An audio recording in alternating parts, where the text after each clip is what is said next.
Well, hello, and welcome to class. It's DBR700, Foundations of Research Writing. I'm Dr. Greg Parsons, and this is the week 8 assignments. I thought since we are going into the final week of class, a little upbeat, rocky music would be in order. So you've almost finished the end of your training, and you're about to enter the final fight, putting together your literature review. So let's go over what the assignments are for this week. Now, what I've tried to do is sequence the objectives in academic scholarly writing and the different techniques to conform to where you are with regards to developing your literature review. So of course now we're in the final phases, so it's time to look at revising and proofreading for the final draft.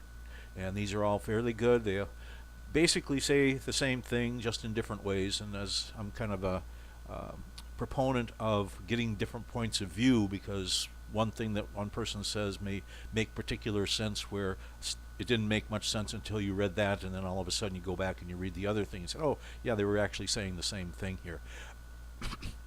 I would say the main thing point here is many times editing and proofreading and revising are interchangeable. People say, you know, I need to edit my paper, I need to proofread my paper, I need to revise my paper, and they think it's all one process, but these are actually separate processes, and all the articles say you do your revisions, meaning you go through and look at the logic and you look at make sure that your statements are being referenced, that your citations are good.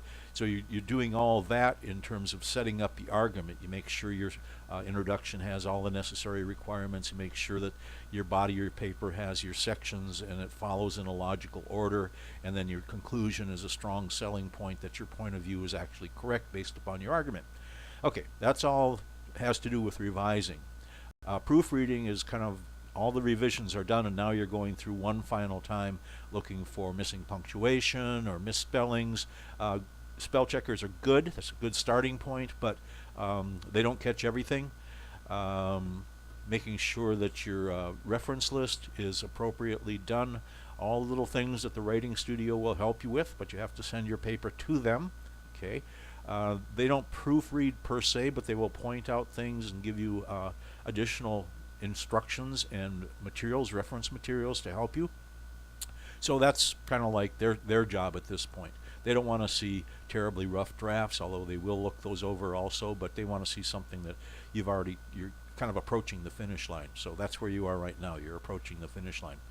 And then we have one other article on student perceptions of scholarly writing. And that's because I put this at the end because now you've been through the process. We talked about in the very first week of class, you know, what you thought about scholarly writing and what you thought you needed to learn to get better at it. And now we have kind of a review article that looks back over the past materials that we've covered and talks about basically the same things. How to develop an argument, how to set up a thesis statement, how to write an introduction, all these things that everybody thinks they know how to do, but when I actually look at their first papers, very few of them are actually doing it. So, you know, what I would expect is, you know, what you expected it to be like is quite a bit different than what it actually turned out to be, because all your writing has advanced and gone through different phases, and you're doing things now that you weren't doing in the beginning, and that's all the process of learning how to do it correctly.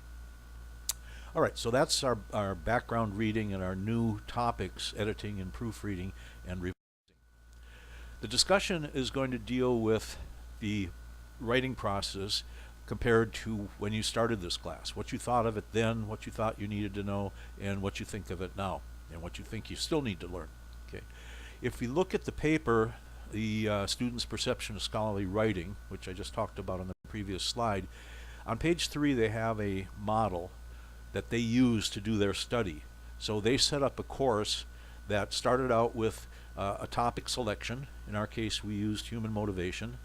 And then they had several mini lessons on different aspects of developing their class. So we went through learning about the structure of a paper and learning about the introduction to the paper. And then we put it all together with some limited set of references.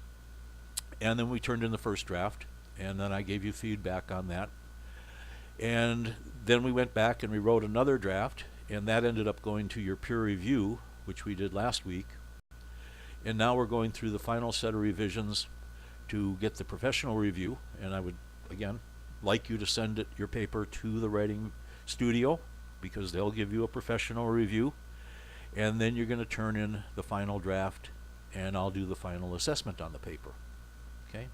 So the paper basically talks through how they set this up and then how they tested to see the effectiveness of using this particular model in their courses. So they did then a sample and took surveys of the students' perceptions at the beginning and at the end of this process. Okay. So what I'd like you to do is talk a little bit, read the paper, talk a little bit about how this class conforms to how this particular model was set up and what the results were they found in that paper. Now the final paper is what we've been leading up to all week long. That's why I think Rocky is appropriate. All the training leads up to the final big fight. So the big fight for you is the literature review, the final draft. It's got to be at least 10 pages long, not counting the title page or any of your reference pages. Reference pages should start on a fresh page. Title page is separate. Okay. Then you can. Some of you are writing abstracts, but you haven't been taught how to do abstracts, and generally they're not what they should be. So I would say if you want to do it, I'm not counting it. I may say this is not an introduction. You still need to write an introduction as part of the rest of the paper. Okay, an abstract is not an introduction. An abstract is a review of the entire paper, including what the purpose was, but also how the argument was developed, and then what any conclusions were. Okay, so it's a complete review of the paper. It's not simply an introduction. Introduction as we've talked about, has a separate purpose. It's supposed to set the stage. It's supposed to make clear what the purpose of the paper is, and then describe briefly how you're going to go about doing that. Okay, but the introduction sets the stage and gets an interest from the reader. That's not the same thing as what an abstract does.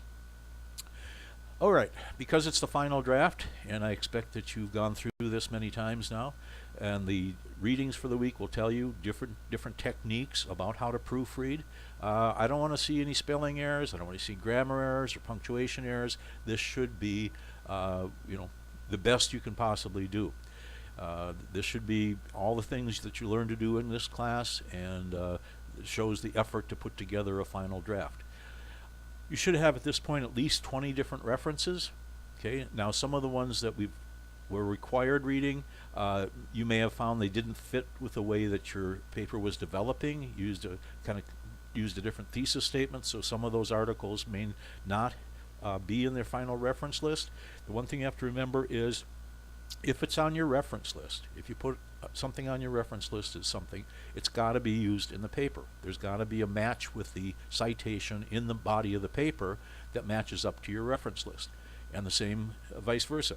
If you put a reference, a citation in the body of the paper, it's got to appear on the reference list. That's one of the things I look for, to try to match those up. If you're not matching them up, then I don't know where something came from, or I don't know why you put it on the reference list if it's not cited in the paper. If I say 20 and I only see 10 citations, then you're doing something wrong. Either you're not putting the citations in the body of the paper, or you're just lengthening the reference list with bogus references. Okay, that's not the point.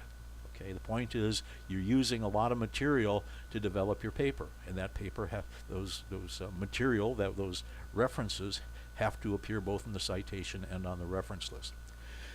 Okay, final draft has to be in on Sunday because our next term starts immediately.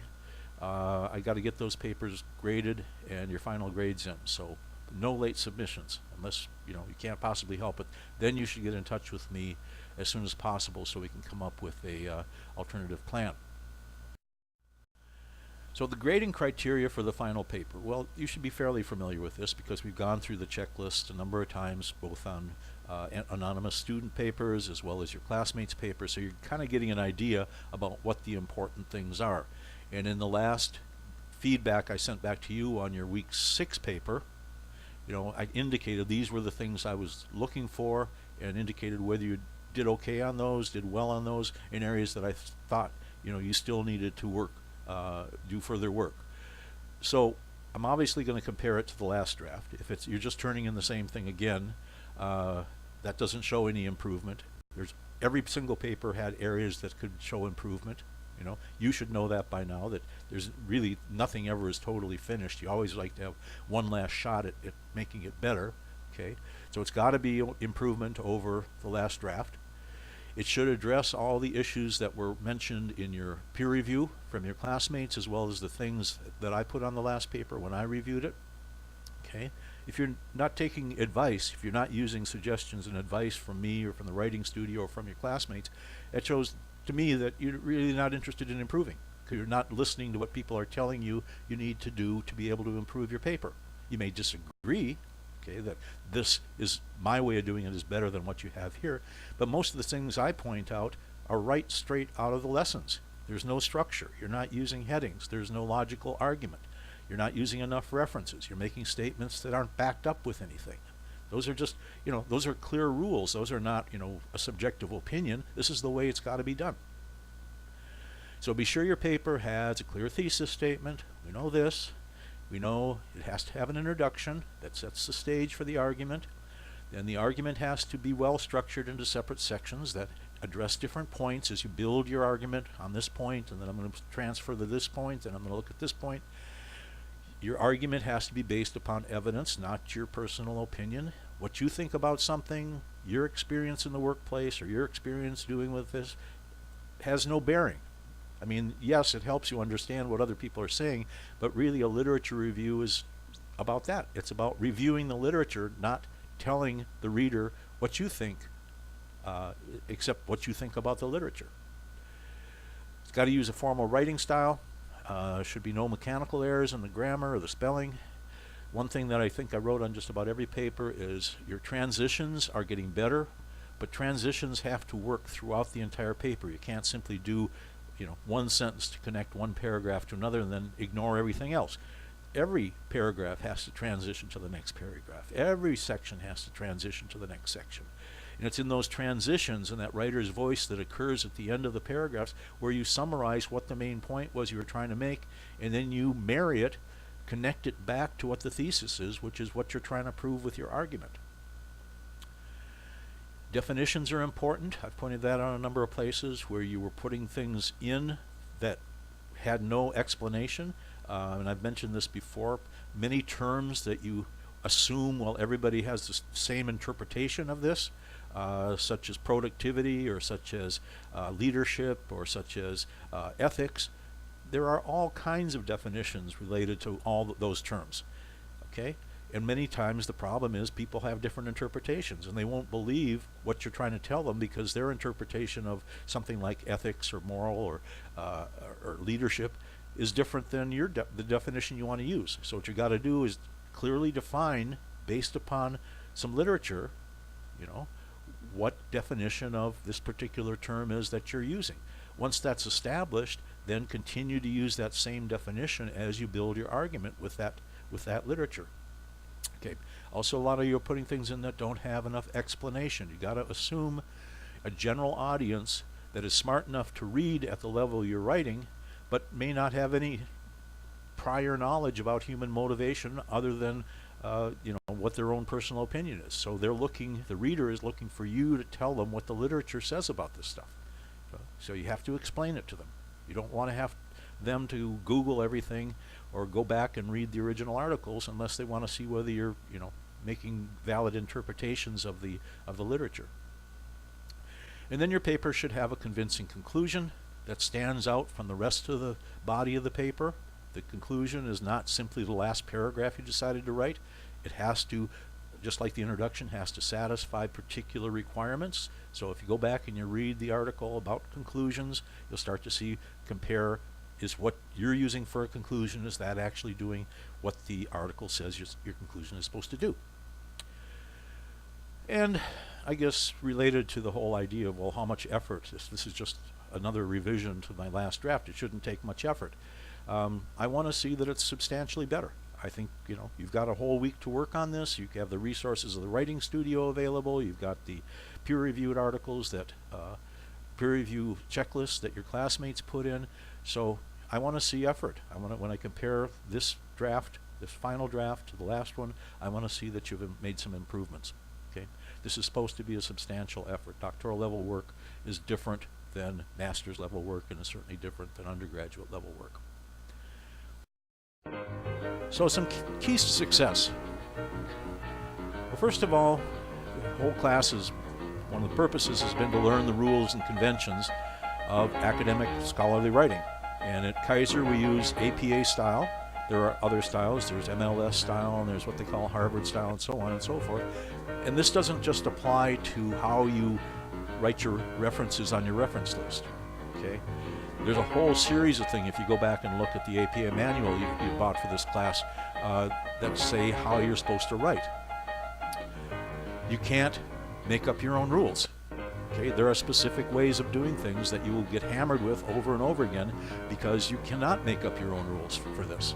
And if you're not writing according to the rules of academic writing, you're going to have a problem with all your future classes. So you might as well learn the rules and learn to and start applying them to your own writing. Hold yourself accountable. Don't turn in something that you haven't said, this is the best I can possibly do. So, use self-assessment, use the checklist to go down your work and say, are all these things, am I doing all the things that this checklist says I'm supposed to be doing? And if you're finding holes in your paper because you didn't follow the rules, then fix it. Figure out what you're supposed to do. Okay, so that's the first step. Now, not everybody does a very good job on assessing themselves. They'd rather have the teacher do it for them, but generally if your teachers are tough, like they should be, they're going to be much tougher on you than you are yourself. So you want to be able to look at your work from an objective point of view, read it as if another reader were looking at it, and then determine, well, if I was somebody else, would I be interested in reading this at all? Don't be satisfied with simply telling the reader what's in a particular article. That is not the point at a doctoral level. Simply saying, well, I read it and this is what it said. Develop your own point of view. The literature leads you to the perspective that you can gain, but by reading multiple articles about the same subject, you'll see that they don't all agree. There will be comparisons and similarities, and there'll be differences, so those are supposed to allow you to develop your own point of view. So don't be satisfied with simply telling me what an article said, but stay away from then giving me your own opinion about something. Use the literature to develop that point of view. And finally, use feedback. My feedback, your students' feedback, your classmates' feedback, all those things are extremely important to being able to improve. Okay? That's why I say use the writing studio. They'll give you more feedback. And that's the fastest way to improve, is to get multiple perspectives, multiple sources of feedback, so that you can actually use that to make changes and to develop your own particular style. So don't be afraid of feedback. Don't avoid getting feedback. You learn how to use it, learn how to give it, and through your entire process, this program that you're in, you're going to find yourself improving much more rapidly, and you will not have to do some sort of superstitious thing hoping that you only get good feedback. Feedback is neutral. It gives you ideas that things can be changed and gives you reinforcement on things that were good. So that's basically it. I enjoyed having you in the class, and look forward to seeing the final paper. So until next time, goodbye and good luck.